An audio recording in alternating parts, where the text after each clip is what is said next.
Hello, everybody. Welcome to another wonderful episode of Friday Ramblings, brought to you by Roulette Productions. Now, we're going to do a little bit of a different episode today. Still going to be generally positive, because I am trying to spread my rants around. It is going to be pop culture related, but we're going to spread our wings out a bit. Generally, I talk about comic books and video games, occasionally movies, and we are going to do that. This is going to be about fiction, but we're going to start with a bit of a little real world intro to explain our running theme here before we dive into things. And yes, we are diving in. As of this recording and its original airing date, this episode occurs in the middle of Discovery Channel's annual Shark Week. Dun dun dun! Now, here's where we get a little real. Besides the fact that Shark Week, with the exception of a few films over a couple years there when Discovery Channel executives got a little mockumentary crazy, and there was some staffing changes caused as a result in those executives. Shark Week has always been about the reality of sharks. And the reality is, I'm a huge shark nut. Officially, I'm pretty much all ocean life nut. I love the ocean. I love the creatures in it. There's just something about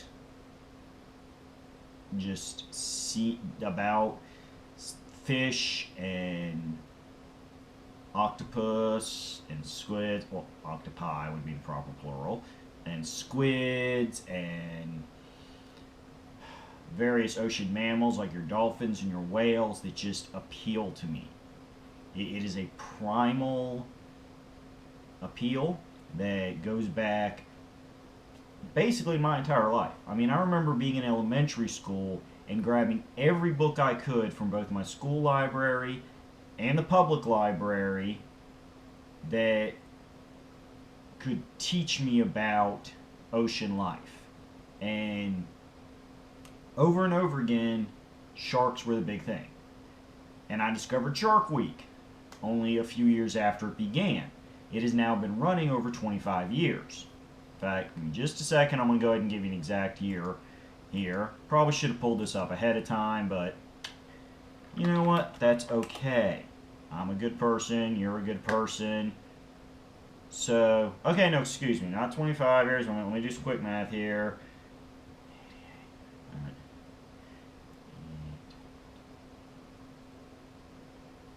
31 years. This year, 2019, will be the 31st year of Shark Week. So yeah, it is over 25 years, but a little more accurate to say over 30 years, because we're now beginning year 31. Yes, accuracy in language is a wonderful thing, folks. We should all try it more. That's probably going to be a more tongue-in-cheek rant for another time of how vague we all love to be with our language. But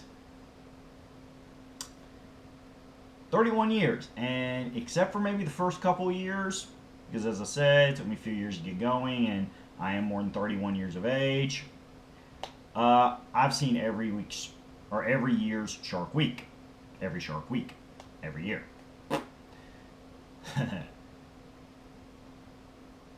And, you know, the thing is, I could sit here and I could spend the entire 30, 40 minutes, however long I end up taking on any given video, just discussing why I love sharks. But I'm not going to do that to you folks, because I know you generally come here for the nerdy fiction hobbyist talk. As I said, comics, TVs, video games, we're going to get into all that. It's all good fun. But I'm laying out the context here. This is Shark Week. These are my videos. I get to pick the topics. So we're going to talk about sharks.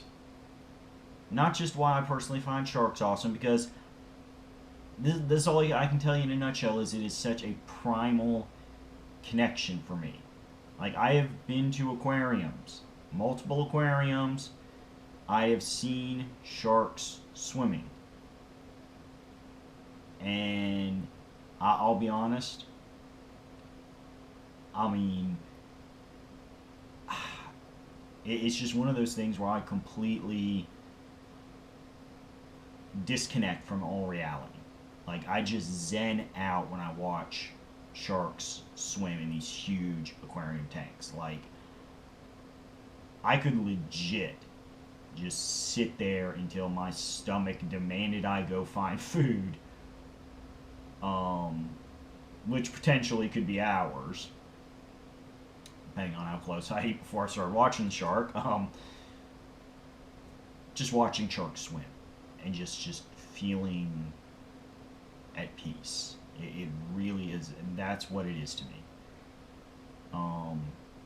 It's just everything about them. The way they hunt, the way they swim, just the way they're built so perfectly for their environment. It's just a thing with me. And that's why we have to talk about sharks. But I'm going to try to keep it close to our general topics by discussing sharks in fiction. So that'll be fun for everybody, not just me. So obviously when we discuss sharks in fiction, we have to start with the big daddy of them all. Not the first one discussed by humanity outside of, hey, what happened to Bob? Oh yeah, he went out diving and the shark got him. But definitely the one that started the shark fiction craze here in America. And that is going to be, of course, the shark from Peter Benchley's Jaws.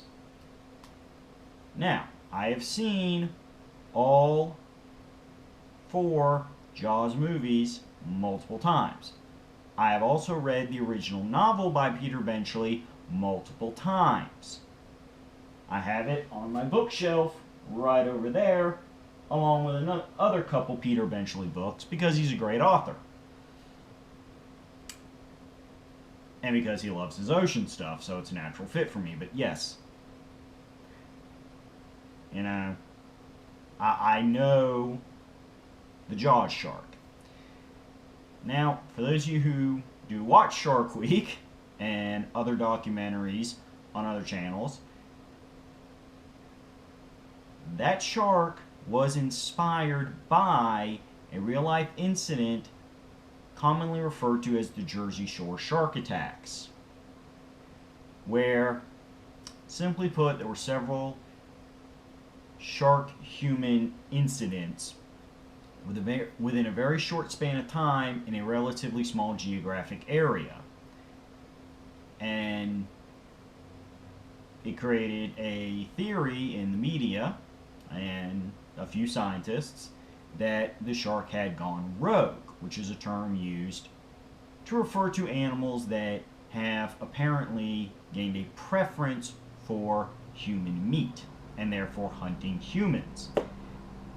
It's kind of a controversial theory in biology because it's hard to capture one of these things live, and then how do you really test the human preference? But there are some wonderful articles on animals that have been considered rogue. As far as the Jersey Shore shark attacks go, due to the fact that some of them occurred in fresh water, as they occurred in small rivers and large creeks, streams, depending on which exact term you prefer. I did speak at the beginning about accuracy in language, so I'm just going to throw all 3 of those terms out there, whichever one applies and or attentively for the record can be applied long term. As I said, there are some excellent, very in-depth articles about this. But as I said, because it was a mix of fresh and salt water,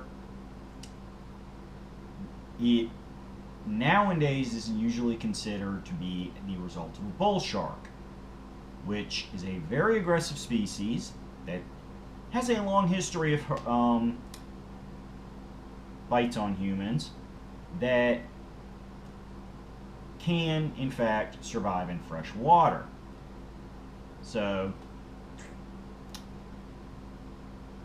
that's the current running theory.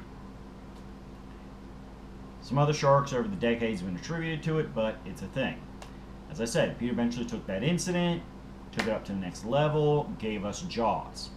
Now, when they filmed the first Jaws film, the mechanical shark gained the behind-the-scenes nickname of Bruce.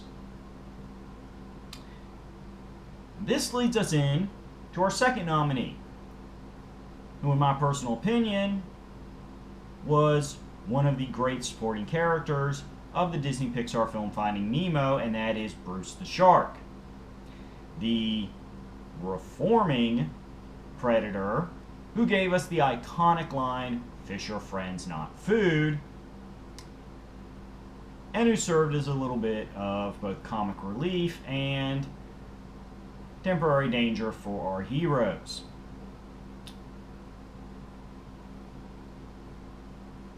He would show up at the end of the movie, now hanging out at the reef, and apparently fully reformed, ready to not eat other fish. Bruce was, of course, a great white because, as I said, the naming convention was a nod to the shark from Jaws, who was a great white, and is, mostly because of that movie and how incredibly popular it became, great whites are the iconic shark in fiction, especially TV movies, to the point that TV shows have sat there and just slapped on stock footage of white sharks for their, "oh my god, shark's gonna do sharky things to our heroes" stories, when geographically it would never be a great white shark there. Because that's what the average person thinks of when they think of big scary shark, is the great white. And look, I'm not disputing great white sharks are big and scary. As I said, I've seen variety of sharks in aquariums. I have never dived with a shark out in the wild. But if I ever had the opportunity to, I'm going to tell you, great white is not going to be near the top of that nominee list. It has been proven you can safely swim with great whites even outside of a cage, but you got to be very careful because they are apex predators. All shark bias aside, they are apex predators. They are wild animals. Do not ever approach one in the wild if you're not a trained professional with a lot of people on the boat serving as backup. That applies to any predator, but especially any apex predator. Apex predator, of course, referring to those that are at the top of their food chain and generally on a day-to-day basis don't fear being eaten. Now, we're going to bounce back more towards the Jaws time real quick. I want to do the Finding Nemo thing in because of the naming convention and because I'm not really trying to do these chronologically. But we're going to go back to an old Hanna-Barbera classic. During the 70s, Hanna-Barbera struck gold with Scooby-Doo. As such, they very rapidly began a lot of Scooby-Doo formula shows. Josie and the Pussycats, which was actually a licensed show, as it was based off characters from a Archie spin-off comic. Followed the same formula as Scooby-Doo, along with Speed Buggy and Jabberjaw. Jabberjaw referring both the name of the show and the shark.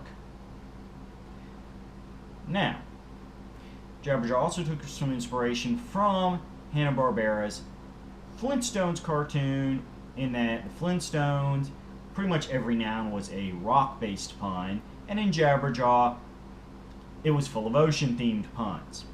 And Jabberjaw, as the shark, being a cartoon shark, is both anthropomorphic, which means it speaks human language, in this case English, and has the general personality of a human being. Plays drums in the band, the Neptunes, like the rest of the main cast of Jabberjaw, and is also capable of breathing air, so he can constantly hang out with his human buddies. Now, as far as the Jabberjaw personality, it is inspired mostly in behavior by Curly Howard of the Three Stooges, including the infamous Stooge nyah, nyah, nyah, laugh.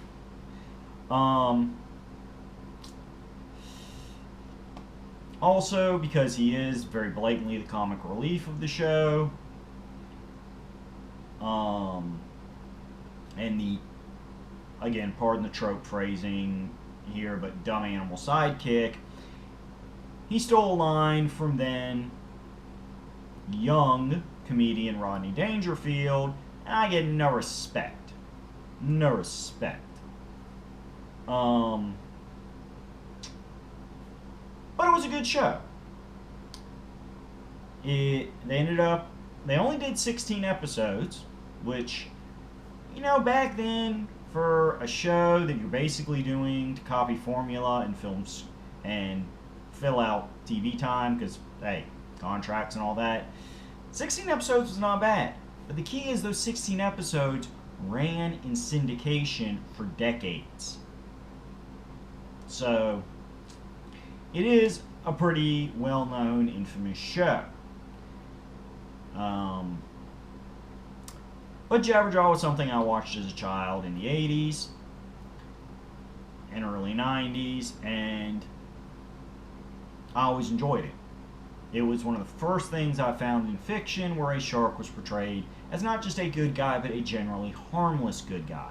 Especially one that is, as we said before about Hollywood, and going with the obvious here, a great white shark. Yay! So, that's what to say about Jabberjaw. If you're a big fan of the old school Hanna-Barberas, I would certainly go and look up some episodes.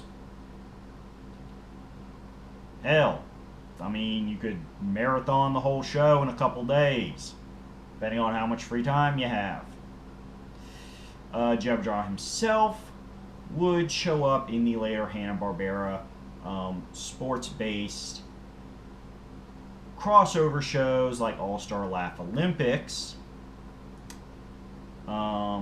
as well as subsequent movies like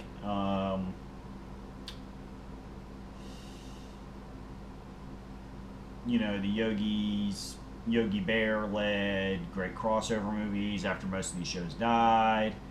I feel bad, I can't think of any off the top of my head. I'm having trouble finding a master list here.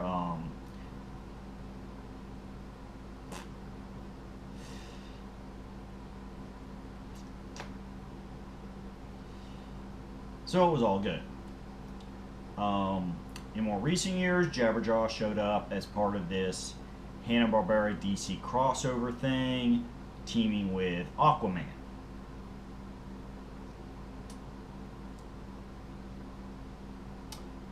It was a one-shot comic, but it exists. It's out there. Just came out last year, so it should be easy to find copies online or at your local comic book shop, if you're lucky enough to have a local comic book shop. Speaking of DC Comics, though, we're going to finish things off with a guilty pleasure character of mine, and that is DC Comics' King Shark.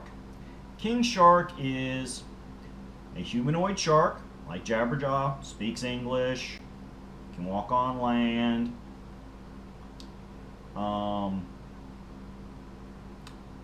has arms with claws to it and legs, but he also has the fin and the shark head, you know. Half human, half shark. Now,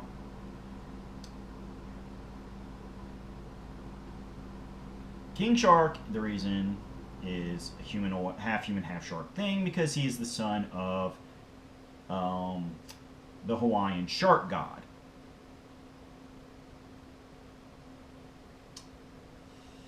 Blah, blah, blah. He originally showed up in the Superboy comics as, at the time, Superboy comics, solo comic, various issues, it's really how it should be pluralized, took place in Hawaii. And so this was a new character with connections to Hawaii and Hawaii culture that Superboy could fight as a rival. Now, King Shark, as I said, he did his thing, being a villain, for a while in Superboy. Showed up in a few other DC comics, eventually.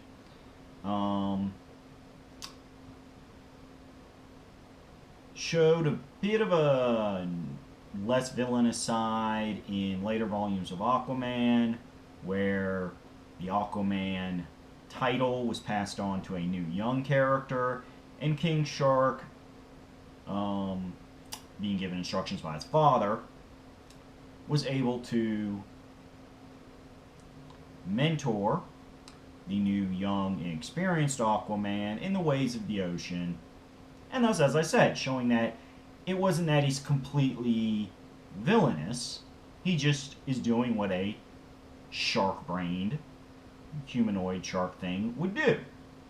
Hunt and try to be the top predator.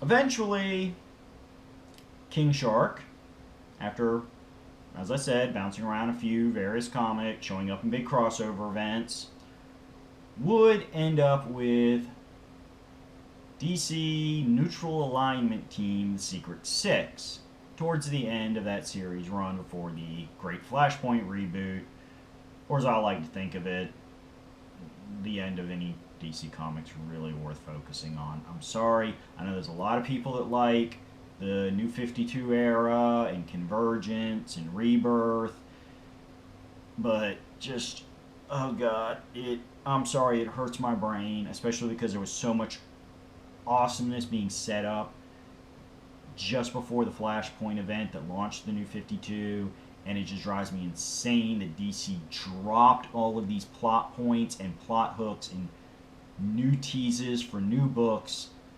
so